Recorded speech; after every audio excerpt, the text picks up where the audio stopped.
тук вече идват интересните неща. Това си взех от DM. Първото нещо, което си взех е този тинт за устни на Essence, който вече тествах във видео. Следващото, което смятам, че е много интересно, е това, което се води сух шампуан, но реално е пяна и създава обем, така че лак за коса на Taft, просто ми е любимия, от години го използвам. Този мицеларен гел на Билка, ще го кажа Милка, който съм си взимала и преди и съм го показвала. Сваля грим, ухае невероятно и е с много изчистен състав.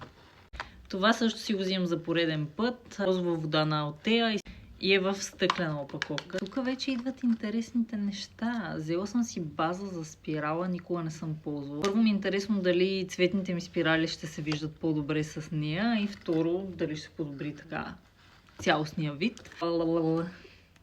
Серум за мигли на Алверде. Да видим дали тези мигли ще пораснат. Нещо, което отдавна не съм си взимала е този крем на Микса, но ми беше любим, така че се връщам отново към него. Чао!